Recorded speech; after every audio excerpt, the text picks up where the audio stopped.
Because a very quick one. Something that is very worrisome. Something that is very worrisome, and that thing is a very deadly thing that is happening. But unfortunately, many people are their way. But it is always good. No, we talk about it. Whenever they are ovulating. Our young girls in the secondary school, in the higher institution, whenever they are ovulating.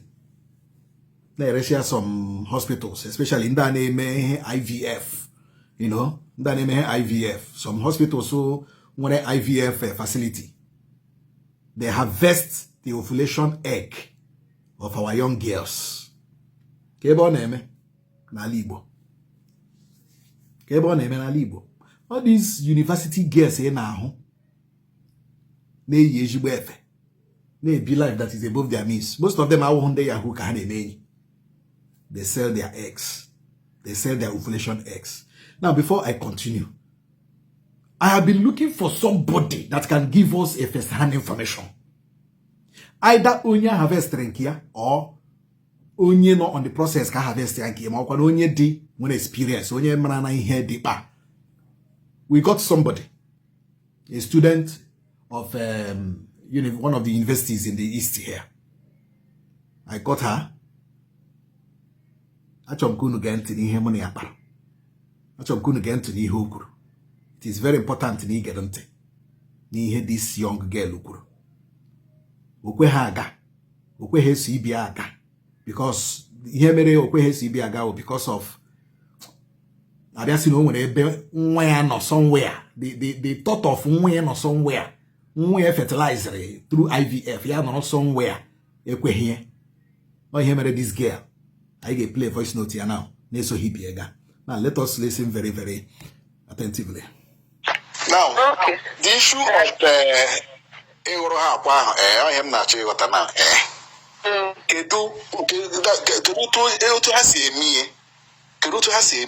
that I got to go to the background very well. I did not do it. Yeah. So I might not be able to give you the details. Okay, but yes, on the mayor. And wow, I just to send that the message in our group chat where I see that now only the interested. Now they lay 120,000. So of my classmates to Egawa that time. So they are even telling me let's go. It's just one. One is 120. I don't want because actually I imagine that I have a child somewhere. Yes. Do you understand? Now, what's happening to school? You can department. Just yes, department.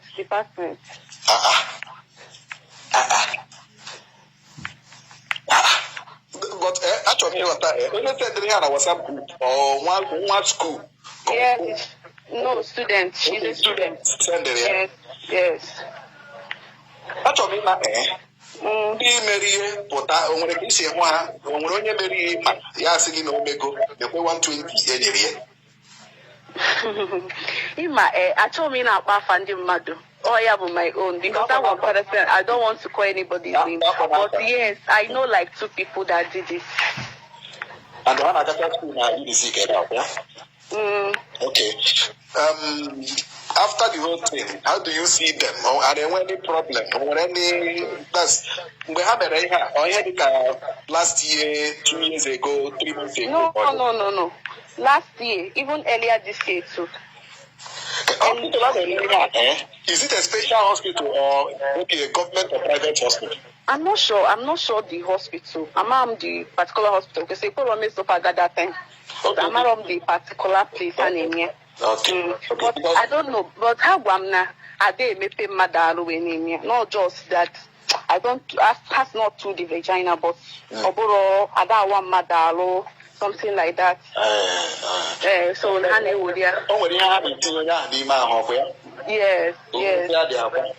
yes. Oh, Jesus of Nazareth. But can they make it up or just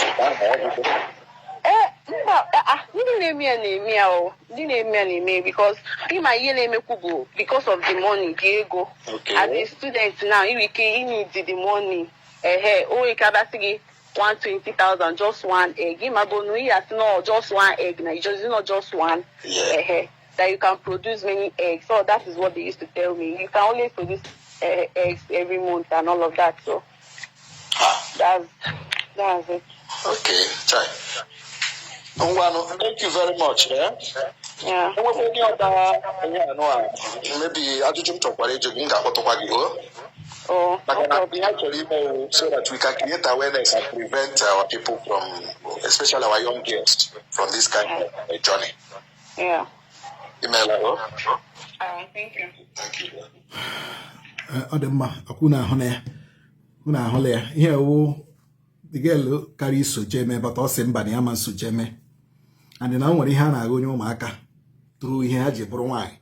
You know, I get ba ha isi ba so ba ga the thing na agoro ha akwa. Abia si ofu mkpuru akwa gi 120k, ofu mkpuru akwa gi 120k. But to go on at that position, and I agoro ga ahụ because e ga ha mu anya na agoro ga akwa. E ma ofu akwa ka agoro. E ma ofu akwa ka agoro na 120k. E ma ha agoro ise. E ma so sa akwa ka na agoro, ko nwere ihe ọzọ na atampa n'ime ahụ gị. Our young girls, please. Ụkpana okpoko gburu, ọkwa ntị chirie. Ụkpana okpoko gburu, ọkwa ntị chirie. Stop putting yourself in this kind of risk. Owu sọsọ gị ka agụrụ legbu. Owu sọsọ gị ka ihe ụwa shiri ike. Owu sọsọ gị ka ihe isi ike nye gị nsogbu. Stop putting your life. Echi na iburu empty ihe a butere nwoke mmadụ chọrọ ịlụ gị. Iburu empty stomach, buru barren stomach, buterele nwoke mmadụ. While mgbe nọ school ịghọrọchala akwa niile nọ gala hicha amụ nwoke mmadụ nwa. Gị buru empty something, buterele barren. Ogo fọrọ unu na course ihe na-eme unu. Echi unu asị ndị village na-achụgharị unu. Ana agụrụ gị akwa ị na-eje na-ere. Ego ka ọ gị jere akwa gị 120k. Ego ka ọ gị jere akwa gị 120k. Ana agụrụ gị. Ịma ofu akwa ka a na-agụrụ. This is very bad. This is terrible. Ndị nne na nna biko. Nwa gị lọtala ndị eke nwaanyị ahachila school lọta. Ha yipu efe. Because ha ga-enwerela a kind of stitch n'ebe okpuru ahụ ha dị a. I'm talking to our parents. Ada gị nwaanyị ahụ, ụlụ gị nwaanyị ahụ, nwa gị nwaanyị ahụ nọ university, nọ secondary school lọtala. Be watchful. Nwa ahụ yipu efe ya kpulie efe elu. Ya sutuo panty ka ile ye mara na agụrụla nwa gị akwa. Onye ọbụla dịkwa very careful. Our parents, please be up and doing. Ihe na-emekwe. This one is a new one though, and it's a terrible evil. It's a terrible evil. Bikono. Tosa ozia ka oro ndị nne na nna ntị. Tosa ozia ka oro ndị nne na nna ntị. Very, very important. Hi. Oh, wow.